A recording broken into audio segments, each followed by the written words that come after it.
questions. Questions orales. L'honorable chef de l'opposition. The Honourable Leader of the Opposition. Mr. Speaker, this parliamentary session, we once again saw that everything in Canada is broken. Housing costs have doubled. Millions of Canadians are going to food banks. 25% of Canadians, a record level, are living in poverty after 9 years of this Liberal Prime Minister, with the support of the Bloc Québécois. Is this Prime Minister going to force Canadians to suffer for another 18 months of this hell? Or will he call elections right now so that Canadians can elect a government that will cut taxes, build housing, fix the budget, and stop the crime? The Right Honourable Prime Minister. Mr. Speaker, if the leader of the Conservative Party really cared about the affordability crisis, he would support our dental care plan for seniors and youth. He would be helping us to support 400,000 children a year so that they can access school food programs. He would be supporting our measures to make more childcare spots available. He would be supporting our ambitious plan to increase housing and densification. But instead, he's playing petty partisan games instead of delivering for Canadians. The Honourable Leader of the Opposition. Mr. Speaker, we've already seen what these policies are like for 9 years. They are causing the poverty and problems that I talked about earlier. And now he wants to force Quebec to shut down the forestry sector. We learned from the Quebec Natural Resources Ministry that this may kill up to 30,000 jobs, but the Bloc Québécois doesn't have a single word to say against it. Will this Prime Minister put an end to this radical decree so that we can save the jobs of 30,000 Quebec workers? The Right Honourable Prime Minister.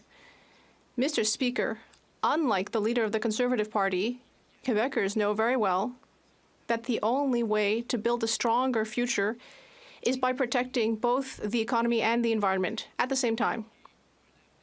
That is how we will create a more prosperous future for Quebecers and all Canadians. But once again, we see that the Conservative Party has an anti-environmental approach. We will continue to work with the government of Quebec. We will continue to work hard to protect forestry jobs and to protect caribou. That is what people expect from a responsible government. The Honourable Leader of the Opposition. What this session of Parliament taught us is that after 9 years of this Prime Minister, everything is broken. 25% of Canadians are now living in poverty. 2 million lined up at food banks. 38% more people are homeless. Housing costs have doubled. It wasn't like this before this Prime Minister, and it won't be like this after he's gone. Will he put us through another year and a half of this costly hell, or will he call a carbon tax election today so we can elect a common sense government to axe the tax, build the homes, fix the budget, and stop the crime? The Right Honourable Prime Minister. Mr. Speaker, if the Leader of the Opposition actually cared more about Canadians than he does about his own political interests, he'd be supporting the 400,000 kids we're going to help with the National School Food Program.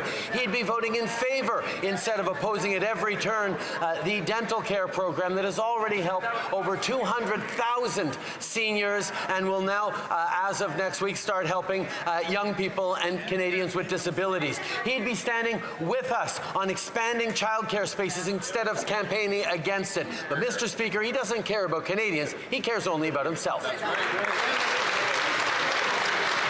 The Honourable Leader of the Opposition. Speaker, these are the same promises that he's been making for 9 years. And instead of the theoretical utopia that he's promised, what Canadians are living through is hell. with tent cities popping up across the country in places they never existed before, with 2 million people lined up in food banks, 1 in 10 Torontonians included in that number, in a town where right now it is impossible for almost anyone to afford a home, and there are 256 tent cities. Why won't he recognize that these are the very real consequence of his policy of wackonomics? The Right Honourable Prime Minister.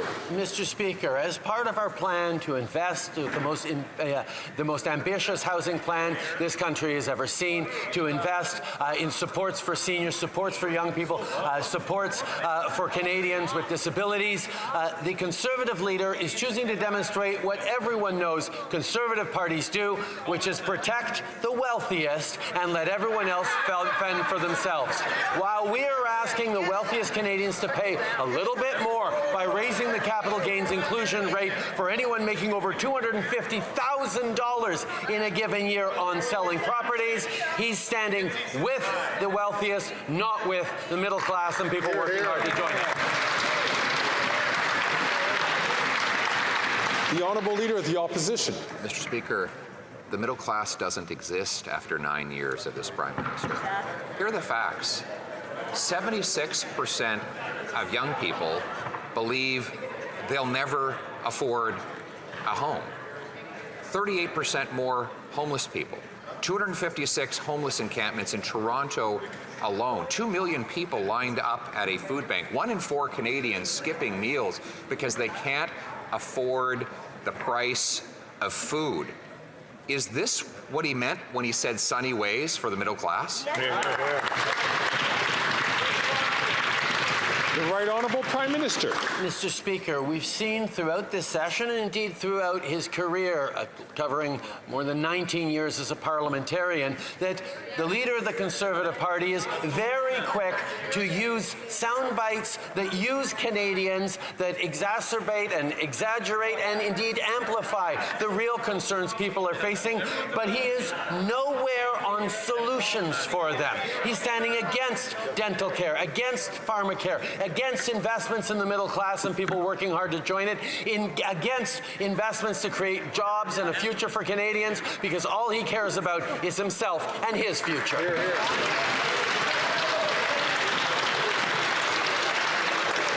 L'Honorable Député de Belleuil.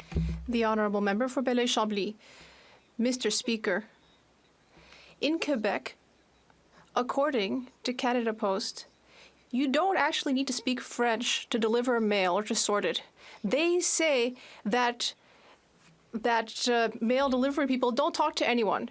Apparently, they don't chat with their colleagues at work. Apparently, they don't chat with people they're delivering mail to. Will the Prime Minister ask Canada Post to insist that its employees in Quebec actually speak French? The Right Honourable Prime Minister. Mr. Speaker, our government has always been there to defend official languages in Canada. And in fact, we were the first federal government to recognize that we have a specific responsibility to protect French, including in Quebec. And that's why we will continue to ensure that the Official Languages Act is respected throughout the country, including in federal institutions like Canada Post. We will follow up on this issue because it is important to ensure that we're always standing up for our 2 official languages everywhere in Canada. The Honourable Member for Belleuil-Chambly. Well, Mr. Speaker, this Liberal government says one thing in public about French. In fact, the type of announcements this government likes to make about French remind me more of Molière than Shakespeare. They're not serious because ultimately, in reality, this Liberal government is seeing French decline everywhere, and it invests in English, in supporting English. Does this Prime Minister recognize that his policies are actually harming French? The Right Honourable Prime Minister. Mr. Speaker, I understand that all the Bloc Québécois wants is to pick fights about identitarian matters. They only care about that, but actually, no government before us has done more to support official languages throughout the country, including protecting French in Quebec. We will always be there to support official languages. We will always be there to support official language minority communities. I know very well that the Bloc Québécois doesn't care at all about Francophone communities outside Quebec, but we will be there for official languages throughout the country. The honourable member from Burnaby South. In this last week of Parliament, the Prime Minister showed us whose side he's really on. At a time when 1 out of 4 Canadians are living in poverty, the out-of-touch Liberals voted against stronger penalties for corporations that are ripping off Canadians, against banning mergers that hurt people. Why is this Prime Minister letting corporations rip off Canadians when 1 out of 4 are living in poverty? The Right Honourable Prime Minister. Mr. Speaker, as a government, we've been focused from day one on helping young Canadians succeed. That's why on day one we raised taxes on the wealthiest 1% and lowered them for the middle class, which the NDP at the time voted against. We've continued to step up on asking the wealthiest to pay a little more in this most recent budget by raising the capital gains inclusion tax so the people making $250,000 or more on capital gains share a little more of those profits with Canadians who actually need it. Unfortunately, Mr. Speaker, once again, the Conservatives have aligned themselves with the wealthiest in this country and are not there for people who need it.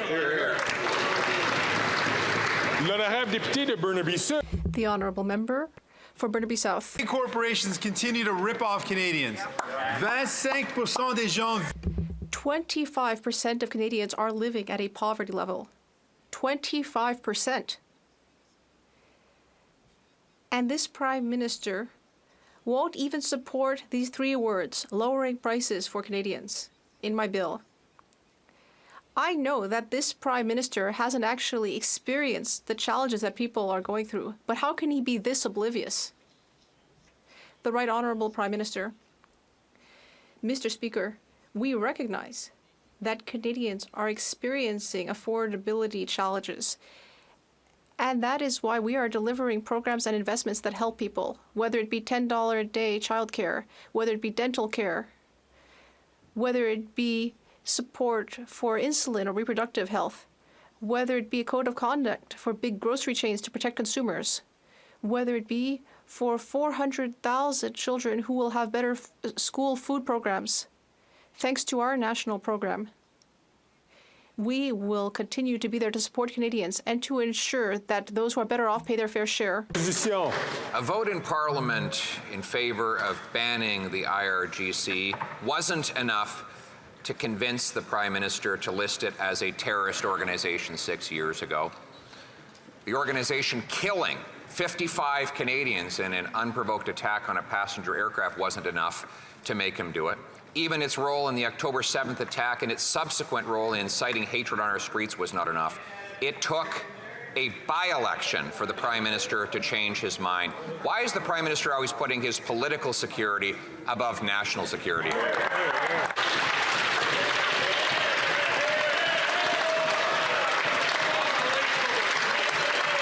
Right Honourable Prime Minister. Mr. Speaker, today we've listed the IRGC as a terrorist entity. This sends a strong message that Canada will use all tools at our disposal to hold the Iranian regime to account. There can be no impunity for Iran's disregard of human rights and its support of terrorism. This is yet another of the extremely strong measures we've taken against the Iranian regime, some of the strongest measures in the world. The Honourable Leader of the Opposition. The Prime Minister was also forced to release data from his own government showing that there would be a $30 billion a year hit to our economy as a result of his job-killing carbon tax, data that he had up until then been hiding. He's been going around claiming that Canadians are better off because they pay this tax. Did the calculations that went into his 8 out of 10 talking points include this $30 billion a year cost to the Canadian economy and to Canadian families? The Right Honourable Prime Minister. Mr. Speaker, The Parliamentary Budget Officer has confirmed that 8 out of 10 Canadians in jurisdictions that have the federal carbon price in them get more money back from the Canada Carbon Rebate than they pay with this price on pollution. That is fact. Now, the Conservative leader has been using erroneous figures that the Parliamentary Budget Officer has said he made a mistake on to continue to attack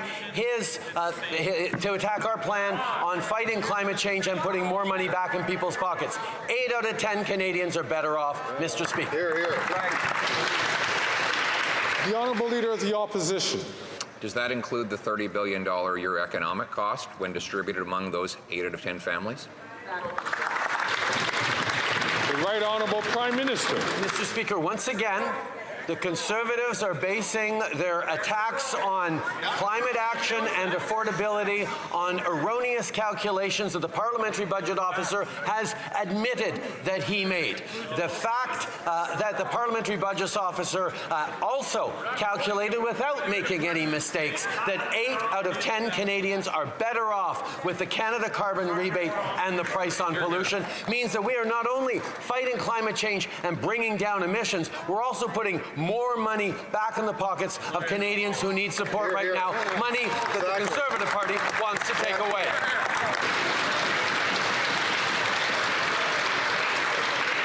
The Honourable Leader of the Opposition. I'm not using Parliamentary Budget Officer numbers. I'm using numbers that this Liberal government has now published. This government has admitted that their carbon tax will hit Canadians with $30 billion in annual losses to wages and higher prices. That is their data. They published it.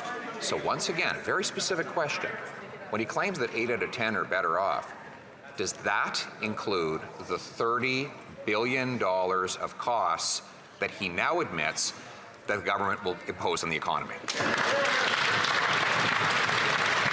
The Right Honourable Prime Minister. Mr. Speaker, I don't know how much clearer I can be, but I'll try.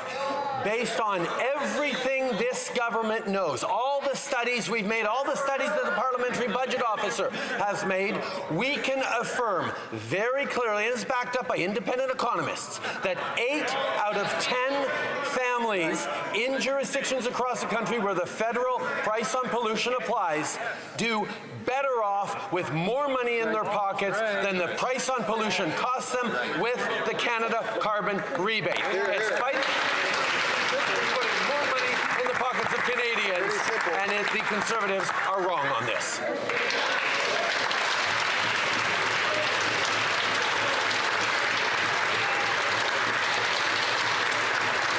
The Honourable Leader of the Opposition.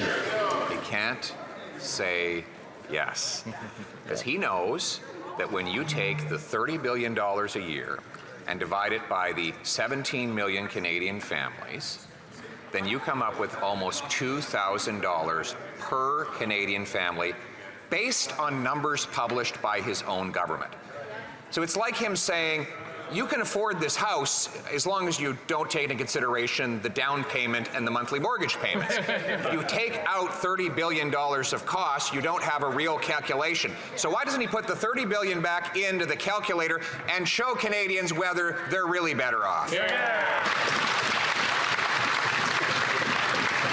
The Right Honourable Prime Minister. It is actually quite stunning to see the leader lay it out so clearly that all of his math depends on one factor that he believes, which is climate change isn't real, according to the leader of the opposition. That's the only way to make sure his math works. If he says there are no costs to Canadians of extreme weather events, there are no costs to Canadians about degrading competition when the world is switching towards greener solutions. If you don't believe in climate change, then his math works. But if you know that climate change is a real threat to Canadians and the economy, then we need to act, and that's what we're doing.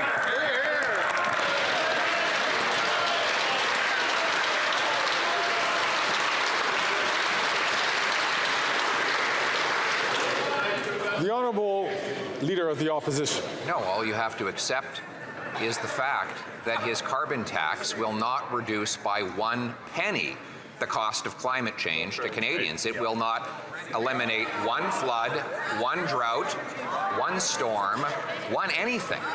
This carbon tax literally does nothing to change the weather or the climate. What it does is makes Canadians poorer. So will he finally admit that all along he's been misleading Canadians, that he knew he had the data that Canadians pay more and get less and get screwed over by the carbon tax?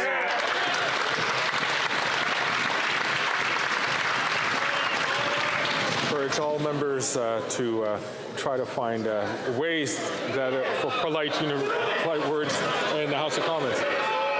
The Honourable Leader, the Right Honourable Prime Minister. Once again, Mr. Speaker, the only way the Conservative leader's math makes sense is when he believes that climate change has no cost for Canadians. Canadians right across this country are seeing the impact of climate events, the impact of the need to innovate and create greener, cleaner jobs for the future as we deliver our resources to the world. The fact that he doesn't believe in climate change means that he doesn't believe the climate action that puts more money in people's pockets is worth it. Well, that's exactly where we disagree, and we're going to continue to help Canadians get through this. L'honorable député de Belleuil-Chambly. The Honourable Member for Belleuil-Chambly. Now we have Bill 96 on French in Quebec, but American businesses are pressuring the Joe Biden government to try to get the U.S. to impose sanctions to undermine Quebec's language law. Will the Prime Minister stand up to the U.S.? Will the Prime Minister protect legislation that was legitimately adopted in Quebec? Or will he let our main trade partner dictate our language laws? The Right Honourable Prime Minister. Mr. Speaker, I know that for years, the Quebec government has had excellent representatives in Washington and elsewhere in the world to talk about issues around Quebec legislation. Then, meanwhile, we, as a bilingual country that protects French and English throughout the country, we will be there in our negotiations, including in the NAFTA renegotiation that we did several years ago with the American government. We will continue to protect Canada's culture and linguistic realities, as well as the special realities for our citizens throughout the country. The Honourable Member for Belleuil-Chambly. Well, this government seems to be allergic to the word yes. We know that we will not be able to offer French language training for immigrants. We know that unilingual public servants are being hired in Quebec. We know that there have been a number of other issues that undermine the French language in Quebec. There has been funding, in fact, to undermine Bill 96 right up to the Supreme Court. Does the Prime Minister understand that for Francophones elsewhere in Canada and North America, who we may be the only allies for, do they understand that this is the only way to preserve their future and it's doing the opposite? The Right Honourable Prime Minister. Mr. Speaker, I know that the leader of the Bloc Québécois is always trying to pick fights. And I would remind him that we have more Quebecers in our Liberal caucus than he has in his caucus. We will always defend French, both in Quebec and elsewhere in Canada. We will be there. We will invest hundreds of thousands. We will invest hundreds of millions of dollars in the French language. We will offer French language for immigrants. We will continue to defend French throughout the country. And we will pay particular attention to Quebec because we know that Quebec must remain a place with the French language being in the first place, and we will always support it. L'opposition. La semaine dernière, le Bloc.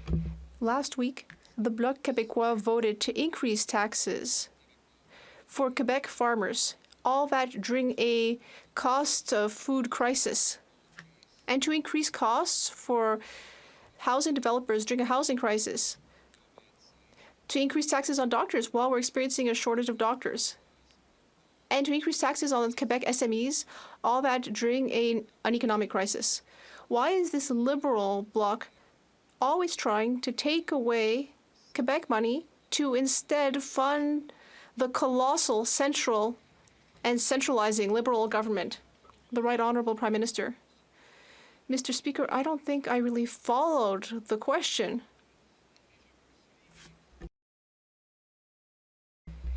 But I will say that the Bloc Québécois is a party that tries to pick fights with the federal government, but even so, the Bloc recognizes that the Conservative Party is passionate about defending the ultra-wealthy and that they're not trying to help people who actually need help. And that's not a good thing for the country, no matter what your political allegiance. The fact that the Conservatives keep trying to undermine initiatives that would get the most wealthy among us to pay their fair share to help youth, seniors, and so on, that's really shocking. And I'm glad that the Bloc Québécois is aligned with us on this. L'honorable chef de l'opposition. Monsieur le Président, le Bloc. The Honourable Leader of the Opposition. Mr. Speaker, the Bloc Québécois is always aligned with the Liberals to keep them in power. We know that this is basically the Liberal bloc. We learned today from Angus Reid that 1 out of 5 Canadians earning between $50,000 and $100,000 a year,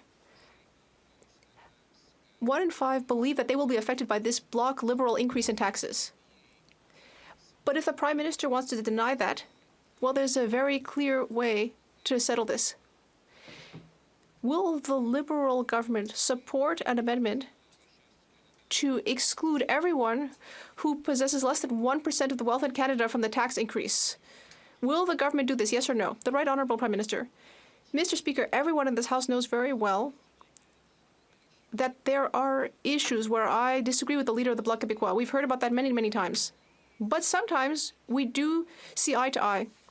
And then we stand up against the Conservative Party because they are always supporting the wealthiest Canadians. They always want to protect the wealthiest people.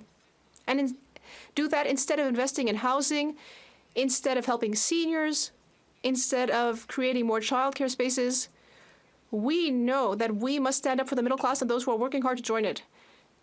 While meanwhile, the Conservatives just want to protect their ultra-wealthy buddies. That's not how we're going to get a better economy for everyone. Chef de l'opposition. Rich friends, people who make between $50,000 and $100,000 a year are too rich for him. I guess he wants to make them poor. He's succeeding at that. Yep. 1 in 5 Canadians told Angus Reid that they will be affected, including 1 in 5 of people making between $50,000 and $100,000 a year, Mr. Speaker. Another tax targeting the middle class by this promise-breaking Prime Minister. If those Canadians are wrong and they won't be affected, will the Prime Minister announce that he will amend his tax increase law to exclude anybody making less than $100,000 a year?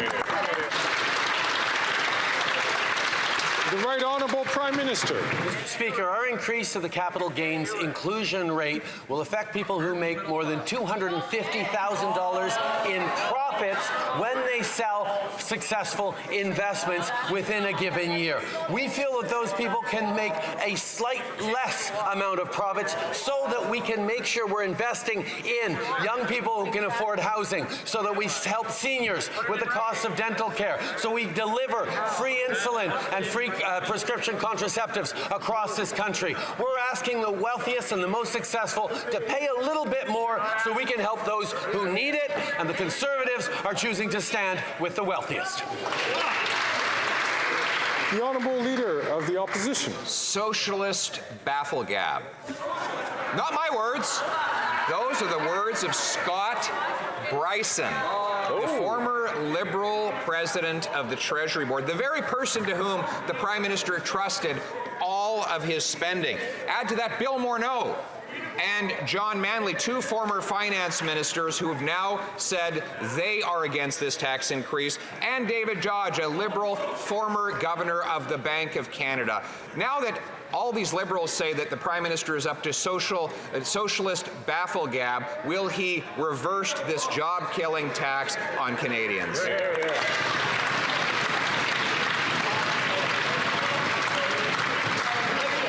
Right Honourable Prime Minister. Mr. Speaker, it should actually be no surprise to Canadians to see the Conservatives, after pretending to care about workers, after pretending to care about vulnerable people, revert to type and stand against and ask for the wealthiest to pay a little bit more in taxes so we can invest even more in Canadians who need it, whether it's through a National School Food Program, whether it's expanding places in childcare, whether it's delivering dental dental care for seniors and Canadians with disabilities. These are all things the Conservatives stand against, just like they stand against asking the wealthiest to pay their fair share. That's a shame, Mr. Speaker.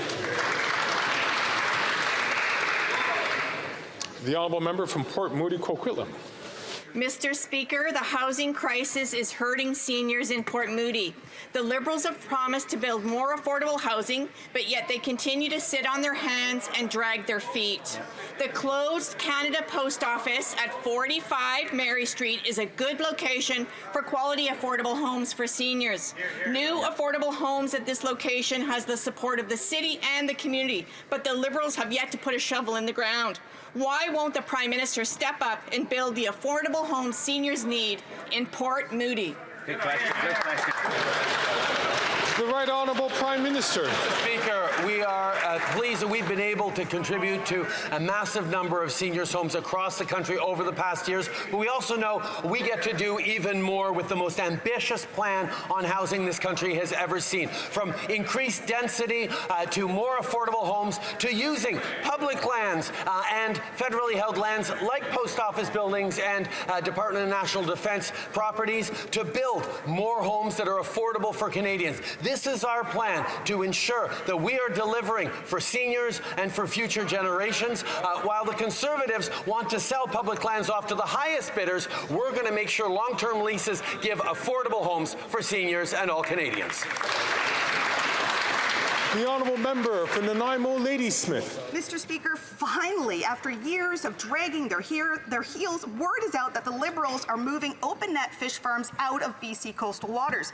Most First Nations and British Columbians want to see these polluting farms out of our waters. But where is the plan? The Liberals have spent years delaying on a real job strategy for all those impacted. Coastal communities cannot be left behind. Will the Prime Minister's decision include the delivery of necessary funds to support impacted First Nations and coastal communities? Hear, hear. The Right Honourable Prime Minister. Mr. Speaker, protecting our environment is one of the top priorities of this government and has been since we took office in 2015, as has reconciliation. And as we move forward on the right kinds of things to protect our environment, including protecting wild salmon, we are also going to be there to make sure that we are supporting Indigenous communities with economic opportunities and growth to continue to be able to provide for their communities, to continue to be able to thrive in Canada's economy of the future. The honourable member from Winnipeg South Centre. Mr. Speaker, as we approach National Indigenous Peoples Day on June 21st, Indigenous and non-Indigenous people from across Canada will engage in meaningful celebrations. At the same time, we will undertake important reflections of our past and on the path that we are on to secure a better future. Manitoba is home to Canada's largest Indigenous population. Alongside our provincial colleagues, we've been working hard to build bridges through new investments and partnerships, including with Canada's first ever First Nations Premier. Can the Prime Minister offer this House his reflections on the important progress that we have made together on our collective journey towards truth and reconciliation? Thank you, Mr. Speaker. The Right Honourable Prime Minister. Speaker, I thank the member for Winnipeg South Centre for his commitment to reconciliation. We will always be there for Indigenous people, and we'll keep working with them in full partnership. As a government, we created the National Day for Truth and Reconciliation. We appointed the first ever Indigenous Governor General and Indigenous Supreme Court Justice, and we created the Indigenous Languages Commissioner. We also recently passed legislation, C-29, to keep future governments accountable on the path of reconciliation to work with Indigenous peoples. We're all excited to celebrate National Indigenous Peoples Day with Indigenous communities later this week. The Honourable Leader of the Opposition. So the Liberal Premier of Newfoundland says this Prime Minister's carbon tax will harm working class people just trying to heat their homes or drive to work. The former Liberal Finance Minister, which he appointed, says that this latest job-killing tax that he's brought in will drive investment out of the country. And the Liberal Treasury Board president that he appointed accuses the Prime Minister of socialist bafflegab. With Liberals accusing him of socialist bafflegab, will he just admit that he's actually not even a Liberal? He's Canada's first NDP Prime Minister.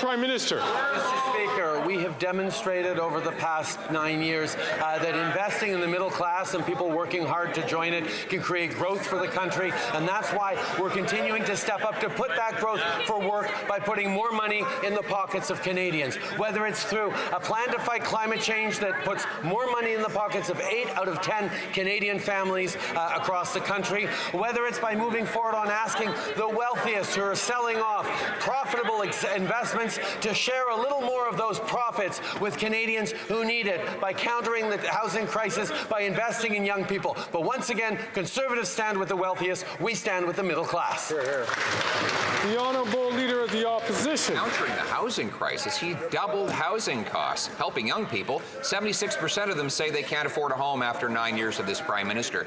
But it's getting worse. The Prime Minister gave $500 million to the Liberal NDP Mayor and Council at Toronto City Hall, supposedly to accelerate home building. What is the consequence? Since that money was handed over, Toronto City Hall has increased wait times and costs for building permits by 50%. Why does he keep forcing taxpayers to bloat the gatekeeping bureaucracies instead of doing what we want? Build the homes.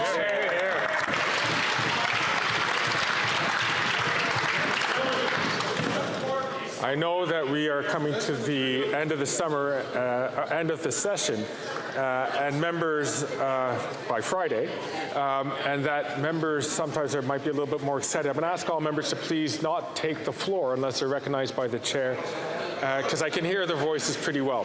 The Right Honourable Prime Minister. Mr. Speaker, the challenging fact that the Leader of the Opposition is trying to avoid is that just last week it was demonstrated that housing starts are up across this country, and that is part of where we have been investing with communities across the country in the Housing Accelerator Fund that is delivering more homes built faster. Indeed, we're going to see close to 4 million new homes in the coming decade because Canadians know that more density, better use of public lands, better protection for renters, better math for home builders to be able to build more affordable homes. These are the things that are going to make a difference in Canadians' lives. The Honourable Leader of the Opposition. Better math? Well, I think we can all agree this Prime Minister needs better math. But here is the math. The Altus Group says that Canada's development charges are significantly higher, and our wait times for getting building permits are the second slowest in the entire OECD. And what is this Prime Minister doing? Giving $500 million to the City of Toronto, which has just increased its development charges and its permit wait times by 50%. So once again, why does the Prime Minister keep funding the gatekeepers instead of removing them so we can build the homes? Again, I'm going to ask members, particularly the member from Hamilton Centre, if he could please not heckle people while they have the floor. Order. The Right Honourable Prime Minister. Mr. Speaker, here's a concrete example of how one makes the math work to build more homes. Last year, we made a decision to take off the GST on purpose-built middle-income apartment buildings, on the kind of apartment buildings we need more of right across the country. Within a few days after having announced that we would no longer be charging the GST on new apartment buildings, thousands of new units were being announced by developers across the country because suddenly they were able to bring projects onto the table that hadn't been on it before. That's how you invest in housing. That's how you deliver for Canadians. The Honourable Leader of the Opposition. Mr. Speaker, permits take 3 times longer to get in Canada than in the US and in the UK. And in the last 2 years in Toronto, the wait time has gone from 21 months to 32 months, all while the Prime Minister has given that bureaucracy $500 billion to subsidize their building blocking bureaucracy. Why won't he follow my common sense plan to require municipalities permit 15% more housing completions as a condition of getting their federal funds? The Right Honourable Prime Minister. Mr. Speaker, let's be very clear. The Conservative leader has no plan to address the housing crisis. When he was housing minister under the Harper government, he had no plan to address the housing crisis. That government decided to get out of any federal engagement in housing, and we're seeing those consequences even 10 years later. The reality is, Mr. Speaker, that his plan to reimpose GST on apartment building construction would slow down apartment building construction. His plan to withdraw funds that are needed for densification and permitting would slow down housing construction. That's not what Canadians need. The Honourable Member for Belleuil-Chambly. Mr. Speaker, forest caribou is in danger of extinction with the help from the Conservatives, and that must not happen. Thousands of jobs linked to forestry, one of the greenest and most important resources in Quebec, are in danger of disappearing with the help of the Liberals. I accept neither. Does the Prime Minister agree to say that the issue of forest caribou is a test of our ability to reconcile resources and the environment? Does he agree that the solution should be negotiated between Quebec, the forestry industry, and Indigenous people? The Right Honourable Prime Minister. Mr. Speaker, over the past 10 years, since before we were in power, the Government of Canada has worked hard to help the Government of Quebec present a plan to protect caribou and reach our common goals to protect the environment and protect jobs. The federal government is always open to collaborating with the Government of Quebec and to support it while it puts in place measures to ensure the recovery of the species as part of a comprehensive strategy. We are ready to support local communities, jobs, and of course, the dynamic Quebec economy. The Honourable Member for Belleuil-Chambly. If the government imposes orders, it will be an economic disaster for the forest. If Quebec doesn't have an agreement with industry, Indigenous people, unions, and more, forest caribou will be in more danger. Conservatives think they can solve this, but in a year and a half, things will be shut down, jobs will be gone. I don't know what the Prime Minister will say, Mr. Speaker, but I say that the Bloc Québécois and I will invest in looking for negotiated solutions agreed upon with the Government of Quebec, the only authority on the forest. The Right Honourable Prime Minister. Mr. Speaker, we agree to work hand in hand in partnership with Quebec. That is exactly what we've done for years. It's been 10 years that different federal governments have been working to protect caribou and also to protect communities and jobs. We are there to work in partnership with Quebec. After so many years, we need to show that we are a country with the rule of law, that we will respect our own laws on protecting species at risk. That is what all Quebecers and Canadians expect. The Honourable Leader of the Opposition.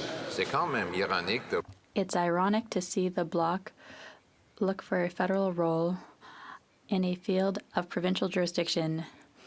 The Bloc member this morning said that the federal government is able to meddle and kill forestry worker jobs.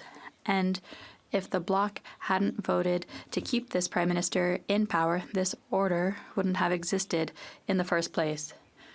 Mr. Speaker, Conservatives will cancel this order to protect jobs and to allow the government to protect nature and industry. That is common sense. The Right Honourable Prime Minister. Mr. Speaker, the Conservative Party shows day after day that they don't understand that the only way to build a healthy economy for Canadians for the years to come is to protect the environment as well. They refuse to accept any responsibility to protect the environment. And yes, other parties in this House and the vast majority of Canadians understand very well that we need to work to protect the environment and work to protect the economy. It's only the Conservatives who've made their choice to let down the environment and the future of Canadians. The Leader of the Opposition. Mr. Speaker, Quebec, the Quebec nation, is able to protect nature and jobs without interference from this Bloc Liberal incompetent government here in Ottawa. We believe that we can do both, but it's a decision for the government of Quebec on how to protect nature. 30,000 jobs are at play. Will the Prime Minister cancel the radical order by his Liberal minister? The Right Honourable Prime Minister. This so-called radical order is based on a bill put forward by the Prime Minister, who, according to experts, did the most to protect the environment in Canada, Brian Mulroney, a progressive Conservative.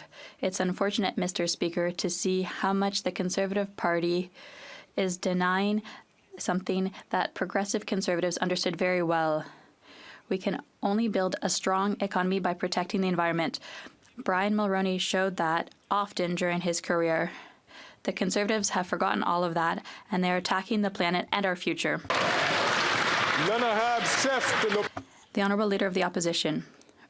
Brian Mulroney knew that protecting the environment had nothing to do with increasing taxes and killing jobs, Mr. Speaker.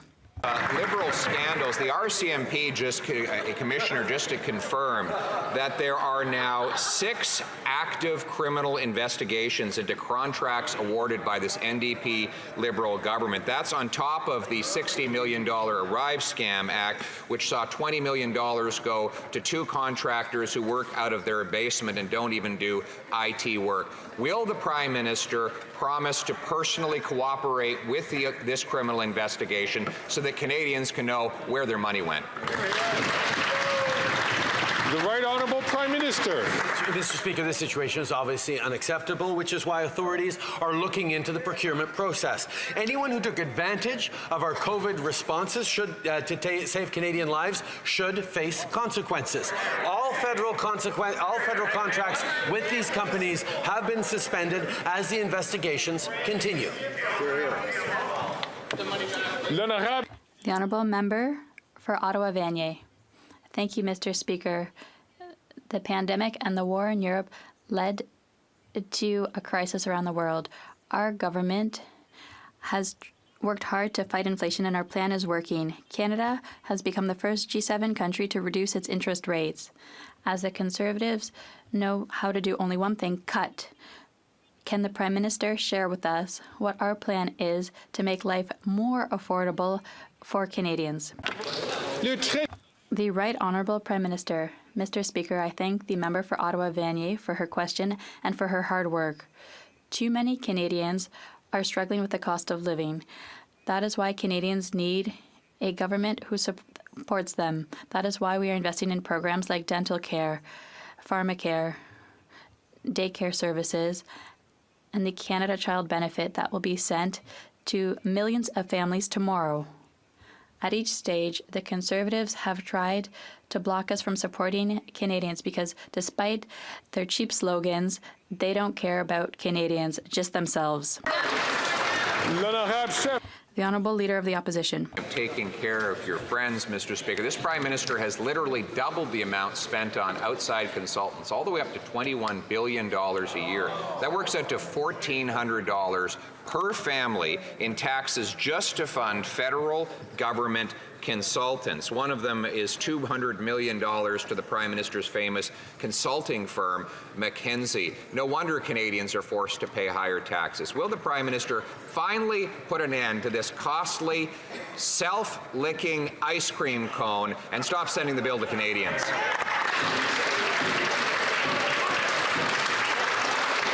The Right Honourable Prime Minister. Mr. Speaker, the only Canadians we're asking to pay a little more are those who've been very successful in these past years and are able to make more than $250,000 in profit from selling off investments. These are things that we think we can be asking of Canadians who've been successful to support Canadians who need a little more help, whether it's with the most ambitious housing plan this country's ever seen, whether it's dental care that's already delivered supports in just 8 weeks to 200,000 seniors, or whether it's more spaces in childcare. But the Conservatives continue to protect the wealthiest instead of supporting Canadians.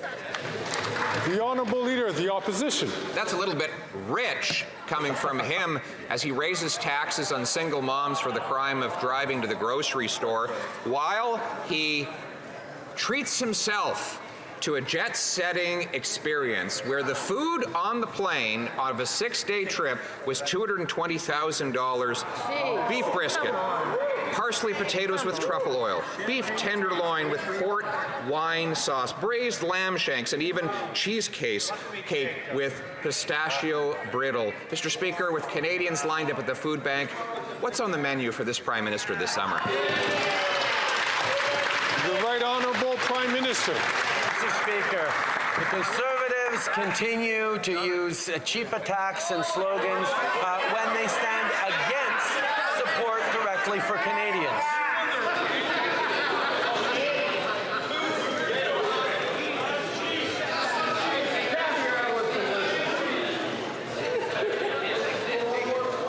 The Right Honourable Prime Minister from the top, please. Speaker, the Conservative leader continues to use cheap attacks and slogans while he tries to hide from the fact that he is standing with the wealthiest Canadians and against the idea of them paying a little more so that young Canadians can buy a home, so that seniors can get their teeth fixed, so that young families can find a place in childcare. These are the investments we're making that they are standing against, Mr. Speaker. We will continue to deliver for Canadians who need them while he chooses to protect the interests of his wealthy friends. Hear, hear.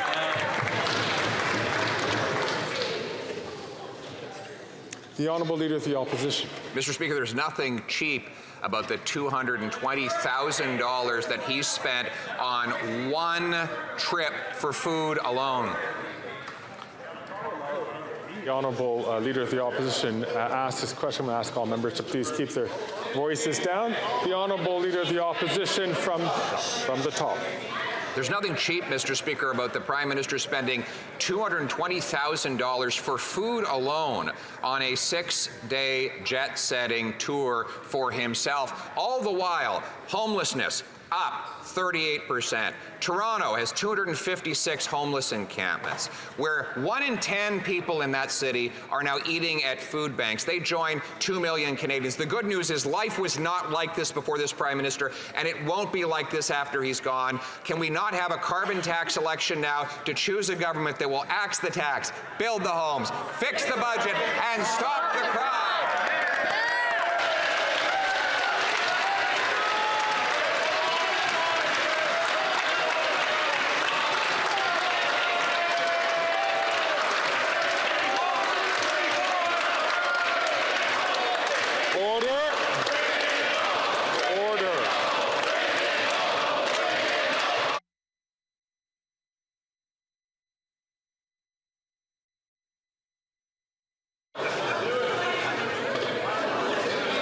Ça sent la coupe.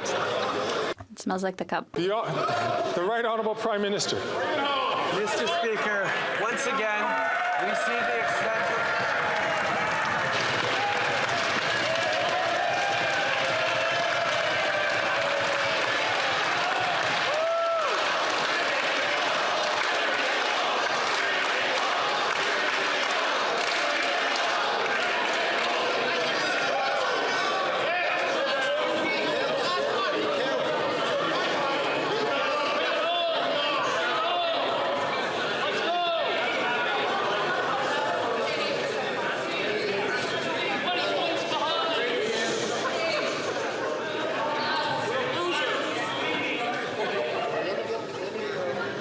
of Right Honourable Prime Minister.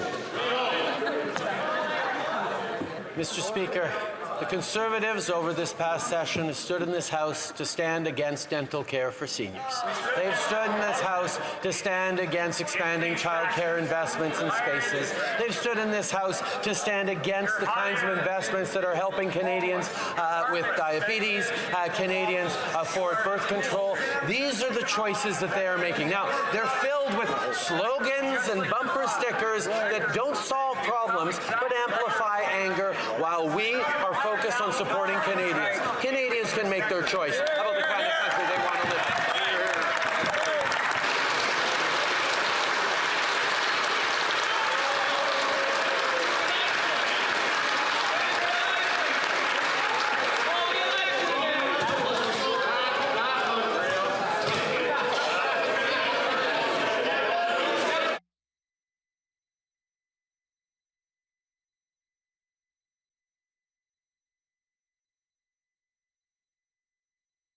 From Vaughan Woodbridge. Mr. Speaker, Canadians are looking for strong action from their government on making housing more affordable. The results of decades of Conservative government inaction are in, and it's no wonder.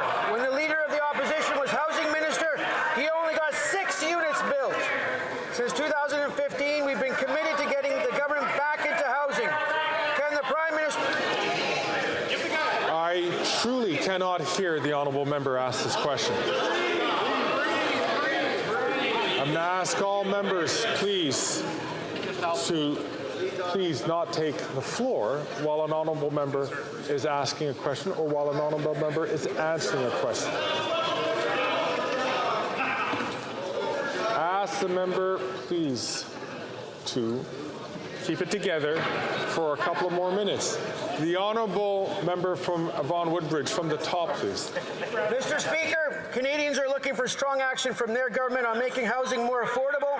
The results of decades of Conservative government inaction are in, and it's no wonder when the Leader of the Opposition was Housing Minister, he was a disaster, and he only got 6 units built. Since 2015, we've been committed to getting the government back into housing. Can the Prime Minister provide an update on the government is making life more affordable through housing investments? I heard he built a baby barn. The Right Honourable Prime Minister. Speaker, I'd like to thank the member for Vaughan Woodbridge for his question and for his extraordinary hard work. For decades, governments have ignored the important role the federal government has to play in housing. That's why we brought the federal government back into the business of home building, working through an ambitious plan to build 4 million more homes. And as we just saw this week, Canada's housing starts are going up, with more homes being built right across the country. While the Conservatives would abandon the most vulnerable so their rich friends can pay less, we will not rest until we ensure fairness for every generation. Hear, hear.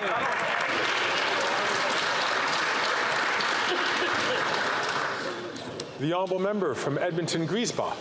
The Trade Winds to Success Training Society helps Indigenous people build up the trade skills we need to rebuild our own communities and our own future. Not only does the organization create a pathway to apprenticeship, but also guarantees Indigenous peoples opportunity for good paying jobs. Despite the Liberals' commitment to support them, no movement has been made. Is this yet another empty promise to Indigenous peoples? When will the Prime Minister establish a 5-year funding plan for Trade Winds to Success so they can continue to empower Indigenous labour? Yes. The Right Honourable Prime Minister. Mr. Speaker, as my colleague well knows, we are unequivocally committed to working in partnership with First Nations, Inuit and Métis communities to advance self-determination, reconciliation and economic opportunity. We have indeed tripled investments into Indigenous communities since 2015, with $32 billion in investments expected in 2024-25 alone. Budget 2024 includes over $1 billion to improve access to proper health care for Indigenous peoples, $338 million to support Indigenous entrepreneurship, and a monumental investment of $5 billion for the Indigenous Loan Support Program. There's lots more to do, Mr. Speaker. The honourable member from Saanich, Gulf Islands. Thank you, Mr. Speaker. The parliamentarians who serve on the National Security and Intelligence Committee of Parliamentarians have done an amazing job and deserve the thanks of all Canadians. In the face of foreign interference, we need to put Canada first and commit to working together. My question to the Prime Minister is this: is the Prime Minister open to working over the summer with all members of Parliament with top secret security clearance who are willing, in a confidential setting, to work in the hope of determining a shared course of action to reduce the threat of foreign interference? The Right Honourable Prime Minister. Mr. Speaker, I'd like to thank the Leader of the Green Party and other party leaders who've taken this issue seriously by getting their security clearances. We feel that the public inquiry is the best place for these discussions to continue, and we're pleased that the Commission has agreed to study this. Unfortunately, the Leader of the Opposition would actually have to get his top secret security clearance in order to have a top secret discussion amongst party leaders.